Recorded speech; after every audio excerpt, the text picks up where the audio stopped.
Israa'iil iyo Mareykanka waxaa lagu eedeeyay in ay door ku leeyihiin dagaalka ka socda Suudaan. Sida lagu daabacay wakaaladda wararka ee Tehran Times, xaaladda dagaalka sokeeye ee Suudaan ayaa wajahaysa wejigii ugu xasaasisanaa kadib markii ciidamada RSF ay si buuxda gacanta ugu dhigeen magaalada Al-Fashar la yiraahdo oo ah caasimadda waqooyiga ee Darfur. Qabsashadani waxa ay dhalisay su'aalo badan oo ku saabsan kaalinta dagaalka ay ku leeyihiin dalalka shisheeyuhu, gaar ahaan Israa'iil iyo dowladda Mareykanka.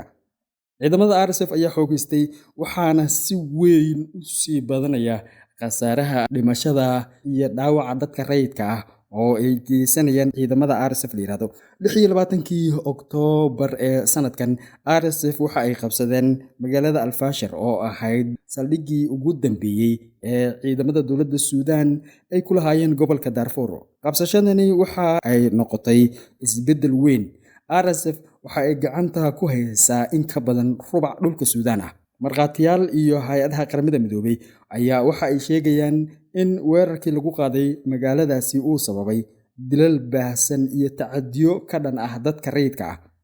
Dadka deegaanka ayaa sheegaya in askarta RSF ay kala soocayeen ragga iyo haweenka ka hor inta aanay fulin toogashada boqolaal ruux oo ay dileen. Dowladda Suudaan waxa ay sheegtay ugu yaraan 2,000 oo qof in lagu dilay Al-Fashar, balse ilo caafimaad ayaa tilmaamaya in tirada dhabta ahi ay intaasi ka badan karto. Bisha Casriina waxa ay ku tilmaantay xaaladdan mid ka baxsan xadka bini'aadanimada, waxaanay ka digtay 10,000 oo qof oo go'doon ku jira una baahan cunto, biyo iyo gargaar bini'aadanimo. Haddaba waxaa la isweydiinayaa, waa maxay faa'iidooyinka iyo istaraatiijiyadaha cusub ee Israa'iil ay ka leedahay dagaalkan Suudaan? Inkasta oo Israa'iil aysan si rasmi ah u taageerin RSF iyo ciidamada dowladda ee Suudaan, haddana caddeymo badan ayaa waxa ay muujinayaan in si hoose ay ula safatay RSF. Arrintaasi ma aha mid ku salaysan mabda' siyaasadeed, balse waa arrin xeelad istaraatiiji ku saabsan.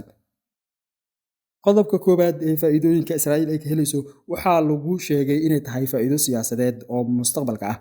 RSF waxa ay maamushaa xilligan dhul ballaaran oo muhiim ah sida gobolka Darfur iyo Kordofan. Israa'iilna waxa ay doonaysaa in ay saameyn ku yeelato Suudaan kadib dagaalka, gaar ahaan haddii Xameti uu noqdo hogaamiye awood badan ku leh dalka Suudaan.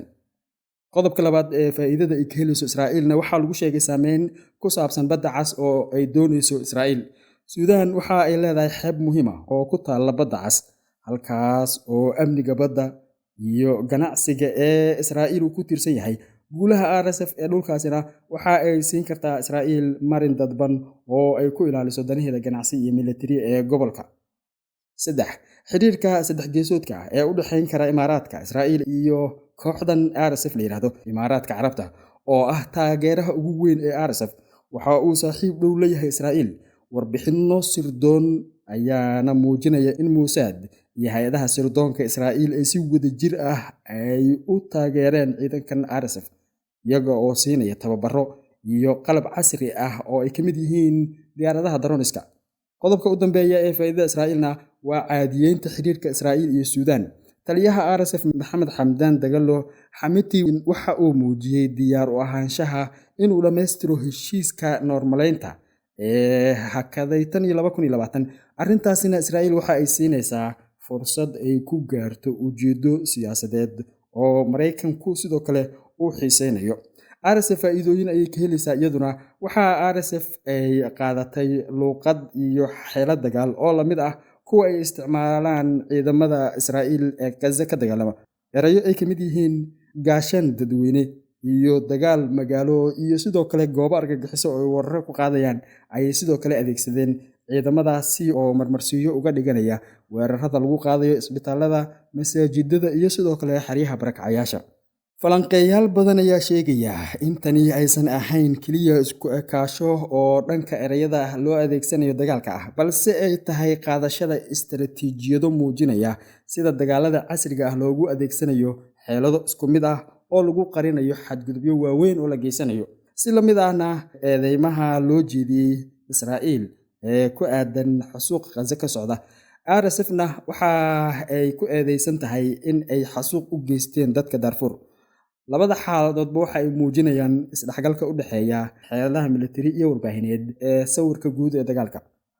Haddaba muxuu yahay doorka mugdiga ah ee Maraykanku uu ku leeyahay dagaalka Suudaan? Inkasta oo Maraykanku uu si cad u cambaareeyay xasuuqa ay RSF geysatay, haddana wax tallaabo oo dhab ah kama aanu qaadin xulafadiisa Imaaraadka iyo Israa'iil oo la rumaysan yahay in ay si dadban u taageerayaan kooxdan RSF. Arrintaasi waxa ay u muuqataa mid siyaasadeed. Maraykanku waxa uu sheeganayaa inuu difaacayo xuquuqda aadanaha, halka dhinaca kalena uu ilaalinayo xiriirka istiraatiijiga ah ee dalalka taageeraya RSF. Sida falanqeeyaal badani ay sheegayaan, waxa arrintaasi ay tusaale cad u tahay waxa la yiraahdo realpolitik.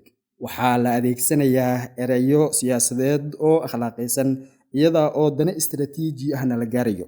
Ugu dambeyntii, dagaalka Suudaan ma aha oo keliya mid u dhexeeya labada ciidan, balse waxa uu noqday isbeddel weyn oo siyaasadeed oo gobolka ah, halka dalalka sida Israa'iil, Imaaraadka iyo Maraykanku ay si dadban uga dhex muuqdaan.